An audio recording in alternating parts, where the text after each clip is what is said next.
Hello guys, and welcome to my first State of the Game video, also a slight review of the newest update. This is actually something I was going to do as my premiere onto YouTube.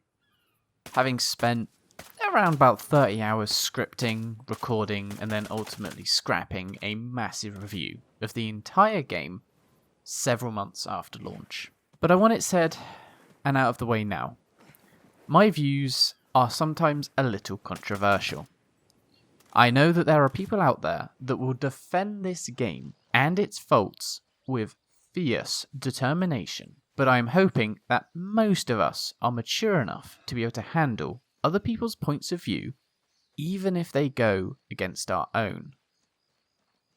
Now, I feel like I need to put a disclaimer here before we get into the meat of the review.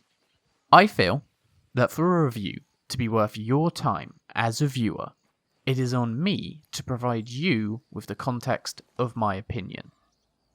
This is something that many online critics and reviewers do not do, and the reasoning is simple. By doing this, I will straight up lose viewers and maybe some subs, and most likely a lot of them. However, I wish to respect your time and also your intelligence. So, what does this mean? Honesty. Complete, transparent honesty. I am, undoubtedly, an extreme, quote, hardcore gamer, end quote. I play games for deeply immersive, challenging experiences that leave me with a sense of pride that I can actually overcome something that others cannot. However, although I do not enjoy the demeaning nature of the participation trophy level difficulty that is being baked into most games, I do understand and respect that it is necessary. However, I'm not a fan of the fact that they're becoming our baseline.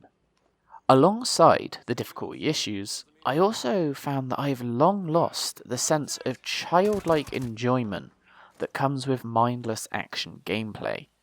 I do not enjoy shooting just everyone in a base because haha gun goes pew pew. I find myself needing more. A reason to do it and a reason to be there. Much as we get desensitized to action movies, as we watch more and more of them as we're growing up, I have become more and more desensitized to the arcadey roller coasters of the more mainstream games that we see nowadays.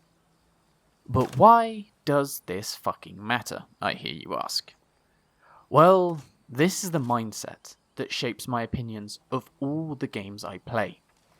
And I'm well aware that there are people out there that will agree, and most likely even more that will disagree.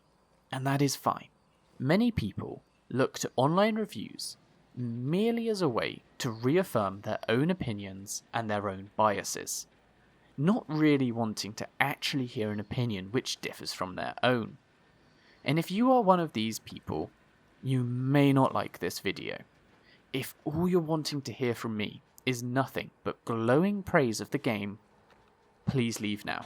This will not be for you. I'm also aware that there will be several people out there that will try and minimize my opinions as nothing more than nitpicking, and attempt to dismiss my entire argument. If you are one of these people, I'm speaking to you directly. Please do not be so hasty to dismiss the opinions of others, especially when they disagree or challenge your own. This is how we grow, and this is how we learn. Just because an issue is not important to you does not make that point invalid. A good example of this is visual clipping. It's a common issue that bugs people to the point of frustration, utter frustration, myself included. But for others, it's completely ignorable and doesn't affect them at all. Both points of view are completely valid, however, that does not mean there's not an issue that requires fixing. You could buy the fanciest skin in the cash shop and not even be able to wear it because of clipping. Others won't even notice that. A great example of this for me was in Assassin's Creed Odyssey with the Abstergo outfit. The net-like fabric on the helmet floated a solid inch off of your character, and this drove me insane. I could not enjoy my purchase, and I never got to play with the full outfit on. Even today, it is still not fixed. It's somewhat beyond me how no one has fixed it by now, but that's not to the point. All my upcoming points should be taken in the same light. You may agree or disagree. All I'm asking is that you listen and respect the opinion. In regards to the state of the game, I would like to put forward a theory in regards to the current state of the development team, which I hope will provide even more context to my reasoning, my points of view, and my thought process. I believe that the development team for Breakpoint was completely gutted upon Breakpoint's rather unpleasant release, which was extremely sad to see, by the way. Now, it is normal practice in the AAA industry that you do move the bulk of your developers off a project once it is complete, and leave behind a far more cost-effective skeleton crew, a smaller team to handle updates, patches, and season pass content. I often nickname these teams the interns, as often the content they release is far weaker, far smaller, and clearly made on a far lower budget and a shorter time frame. This is important. If you're a bit skeptical of my statement just there, just ask yourself, does the continued development of this live service game feel as if it has the full weight of Ubisoft behind it? Does it feel like they're putting equal effort into Breakpoint as they did Assassin's Creed Odyssey, Far Cry, or Siege? Of course not. We all know it, and it saddens us, but we have to admit the truth. Breakpoint is also a far more casualized game than many of us, the Ghost Recon community, would really care for.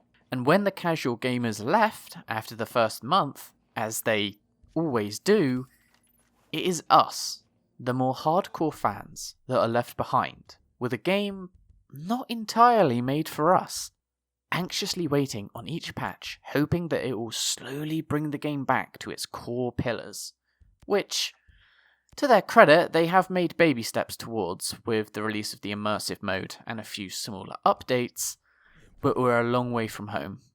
It is a mix of these points that have us where we are now, with the game being in the state it is in now, a confusing and yet enjoyable mess.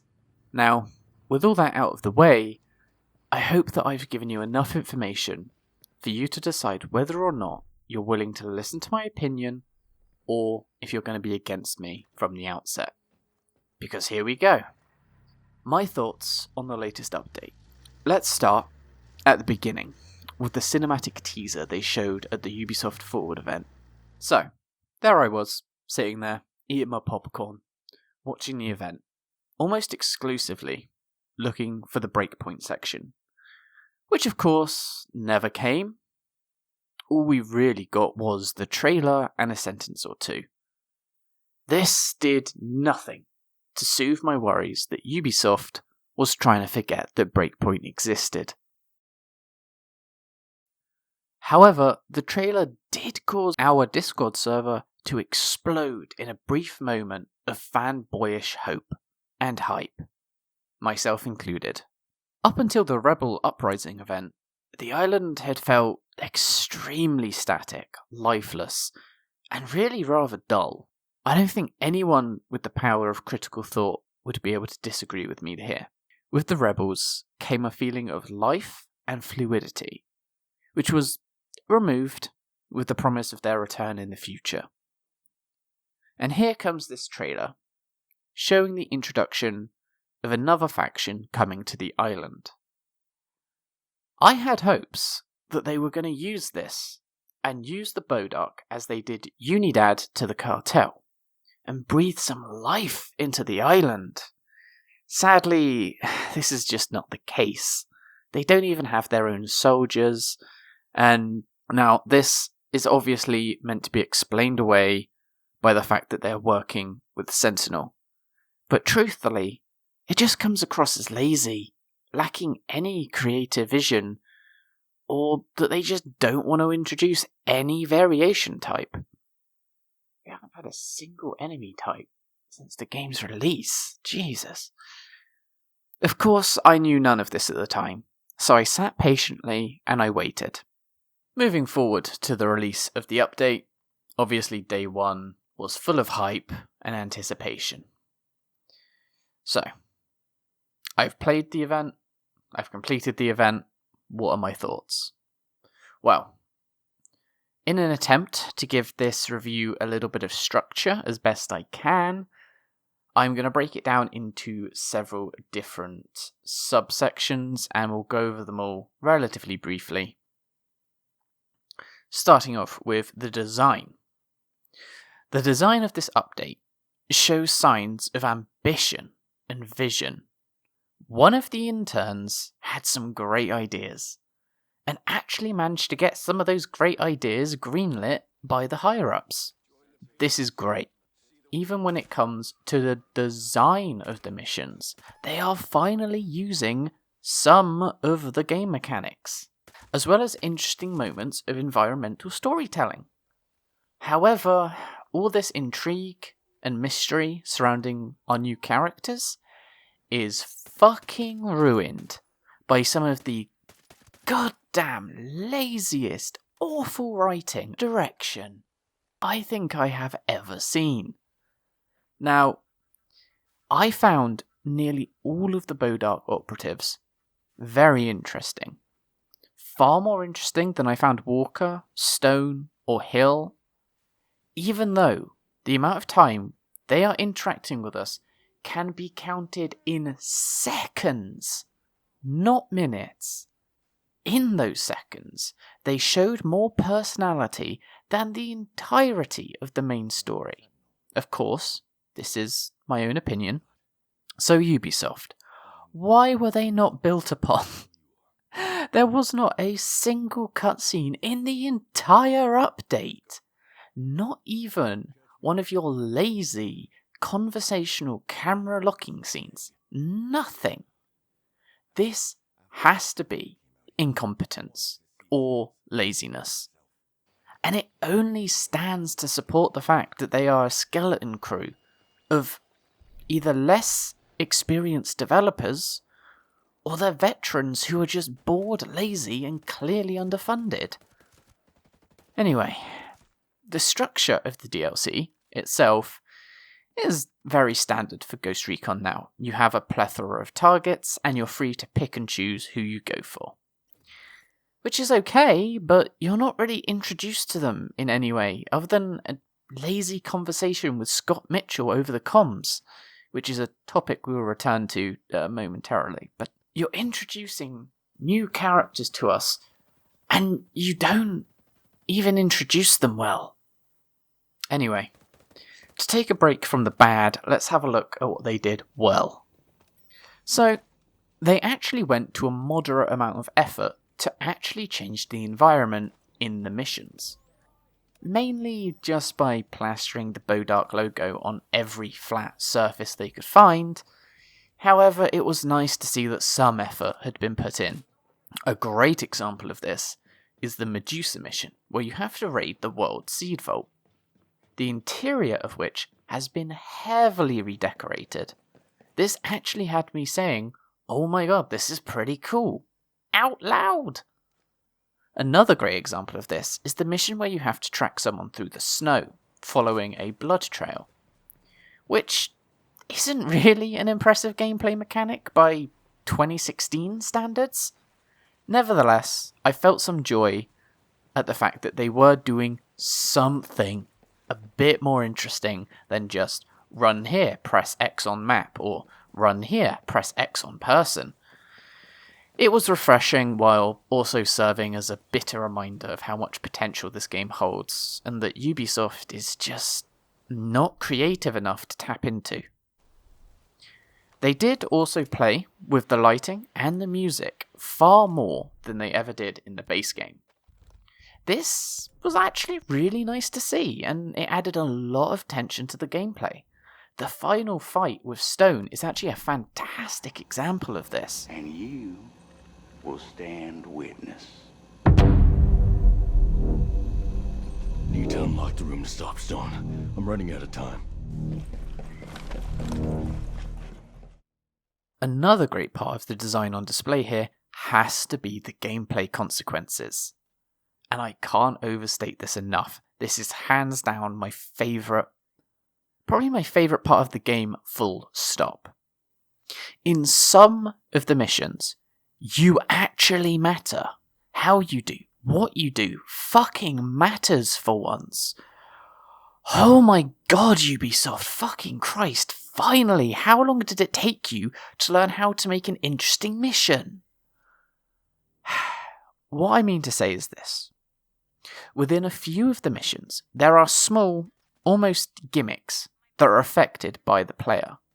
The boss becoming harder should you be spotted in an earlier part of the mission. Or there's even one where you have the option to just try and assassinate the boss whilst under a time limit, or to do as they've instructed, removing the time pressure, but allowing the boss time to prepare for your arrival. This is the best game design in the fucking game. Every single mission in the entire game should have been like this, without exception. It added so much more to the missions, to the story, the gameplay, and to my experience as a paying customer.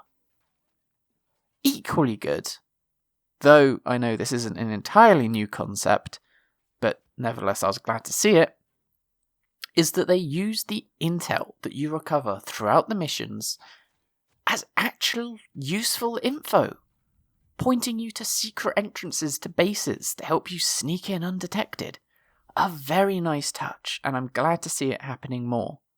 Keep it up. And lastly, I believe, was the first use of their biometric doors for an actual mission. Now, on this I may be wrong, but no other example springs to mind. And this was so nice to see. They were actually using their game mechanics. Fantastic. Unfortunately, sadly, this is where I run out of praise for the design portion of this update. Where the developers in charge of the gameplay design did a fairly alright job of it, and they made some improvements to their pretty stale prior offerings, whoever was in charge of the writing and story direction should probably be demoted. The staggering amount of ways to improve the story, the gameplay, and the immersion of the game that spring into my mind instantaneously, as I'm sure they do for you too, is enough to genuinely shake my confidence in their leadership. It's as if they need to be reminded what game they are making. Ghost Recon is not a game designed for small children.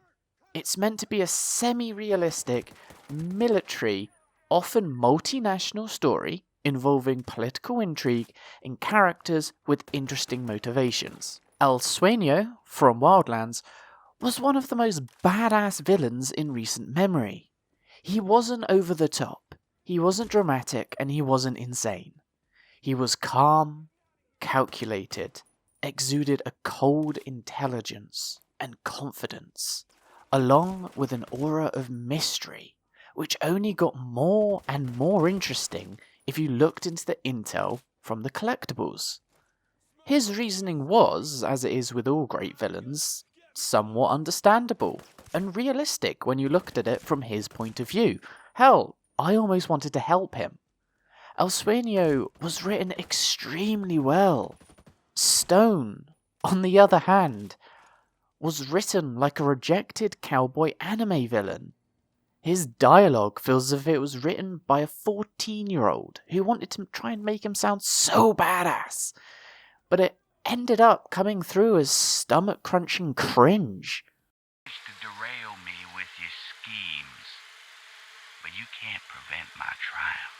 Highly doubt that. You don't have the slightest clue. Even with a foreign accomplice, an army, you still can't achieve what you want. You will not touch the USA. You are a pawn I was where you are now, but I grew tired of living in the background. No one recognized what I could do, so it's up to me to show them. Every inconsequential call my grand design has eliminated. I will have my legacy, whatever it takes. I will be remembered in death and destruction.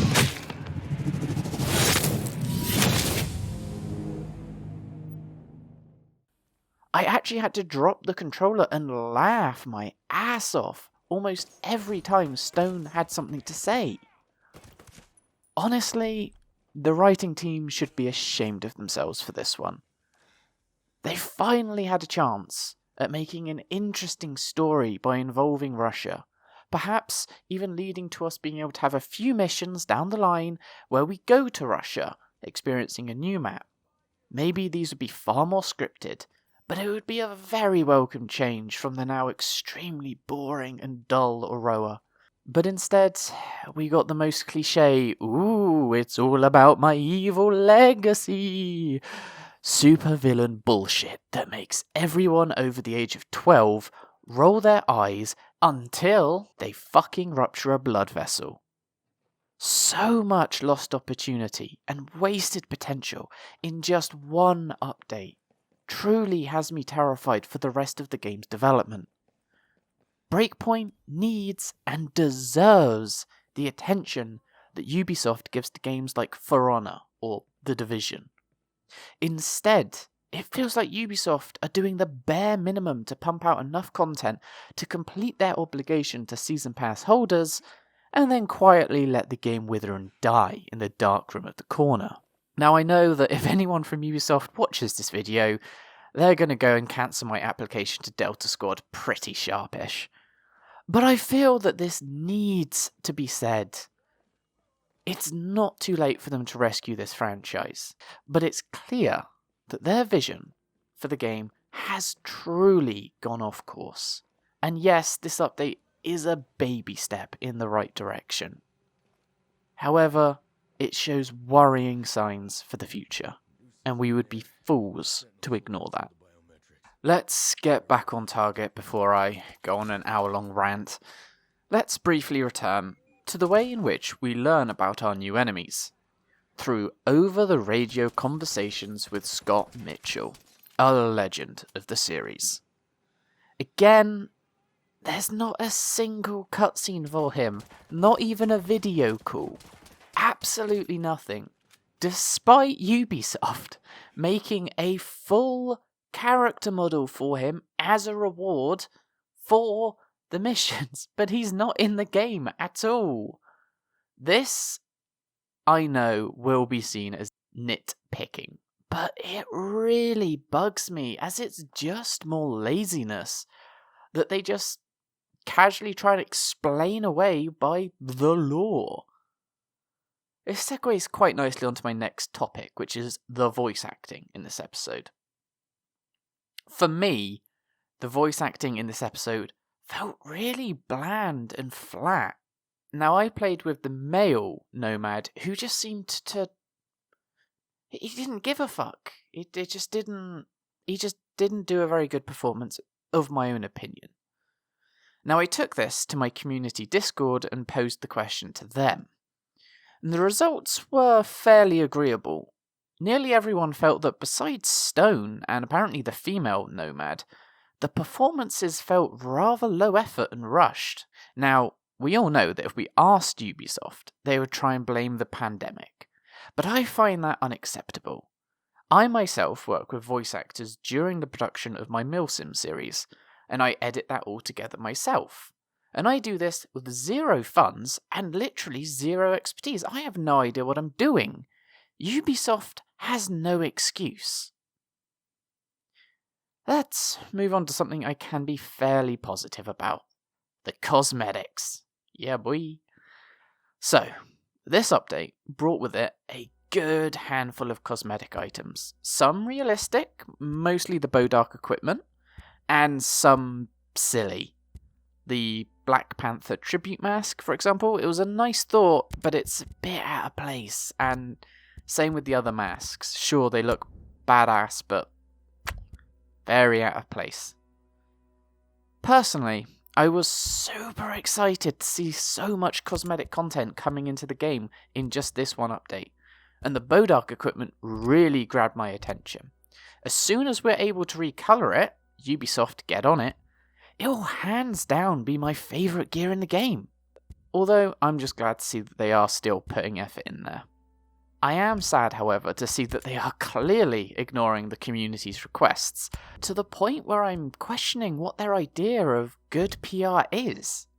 Ghillie hoods and gas masks with helmets are two of the most requested things I've seen since launch, and they're still not here, nearly a year later. Given the amount of masks introduced in this update, I feel like this would have been the perfect time for this update, let alone the fact that it's a very gas-centric storyline. And it still intrigues me to how many variations of wolf gear are still unobtainable. The Ghillie wolf gear is a good example. And somehow I've managed to go negative again, god damn it! Whilst we're here, let's talk about the gunsmith update. It was cool. The ability to customize more guns with more options is nice. I'd say the gunsmith is now a good 70% of the way to where it should have been on launch. Truthfully, there isn't much more I can say on this topic. I'm not much of a gun nut, and these things aren't really that important to me. However, I know that there are many of you guys out there that go nuts for this stuff, and I'm really, really happy to see that you guys are finally getting some well-deserved love. Anyway, let's wrap this up a little. This update is an interesting mix of great new heights of gameplay design and also horrific new lows in direction, highs of mission design and use of environment, and lows of undeniable laziness and questionable leadership decisions. The game is not dead, Ubisoft. Your core fans, we're still here, and we're waiting with bated breath for our turn for some tender love and care. Bring the game back to its core roots, a squad-based, tactical experience with a story rooted in reality, with mature themes. We are not children, this isn't baby's first bad guy.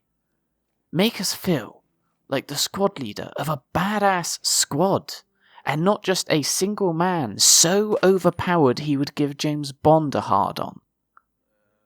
This game can recover, but it needs help.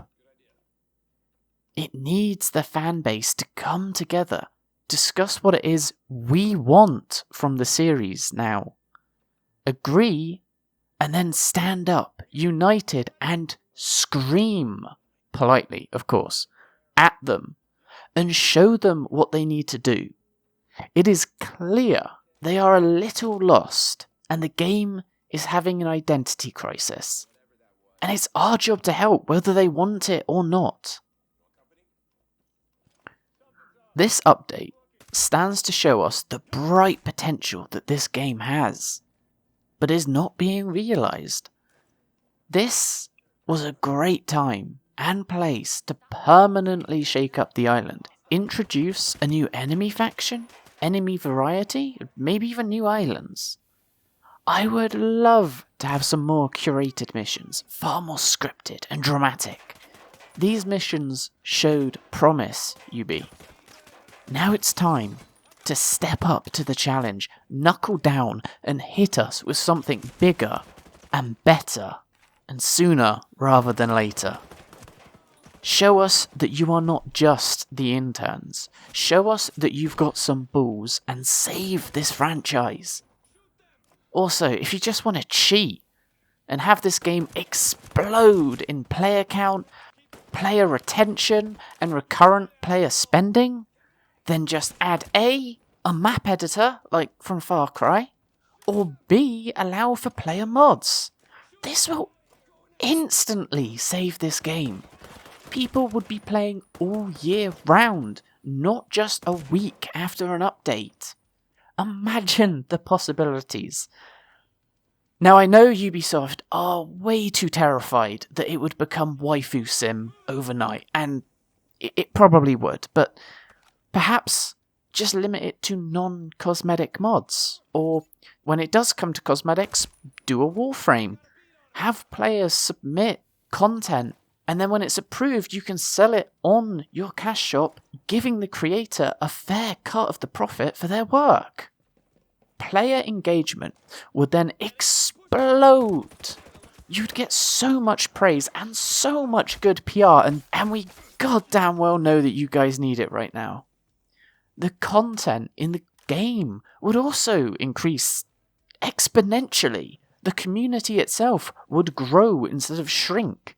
It's time to let us show you what we, your paying customers, want. Okay, guys. Well, those are my thoughts on the current state of the game, and a brief-ish review of the newest update. This is my first, but hopefully not my last video like this. I know that it definitely wasn't perfect. I'm not the best at planning this kind of content out, and it's something I want to work on in the future.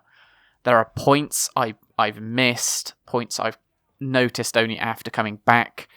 There are even more points that I would love to get into, but this is already a 30-minute long video, and I've got a feeling most people are just going to click on it for 5 minutes, leave a dislike, and then sod off. So, yeah.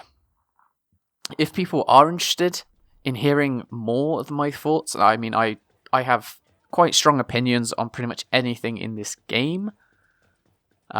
Let me know down in the comments, and I might do a part 2, or I might even make videos on specific topics.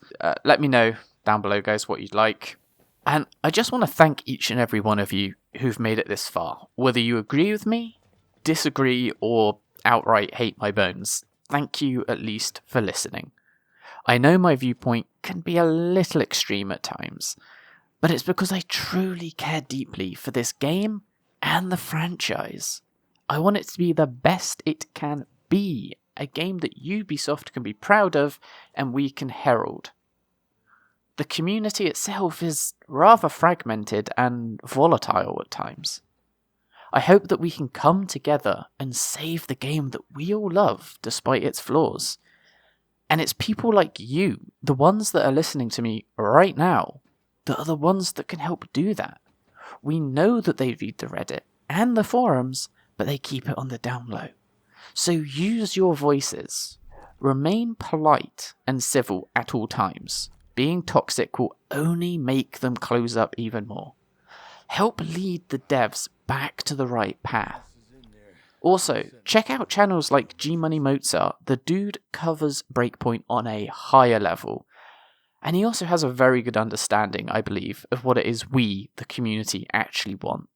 And I would love to sit down and actually discuss the state of the game with him one day. It's people like him that the community need to champion and Ubisoft need to listen to. But anyway, that's all I have for you today. I truly hope that you enjoyed this video, either because you found it interesting or for finding a reason to sharpen your pitchfork. Well, anyway, I probably wasn't going to get accepted to Delta Company anyway, but I'm sure shit not now. Catch you later, gentlemen.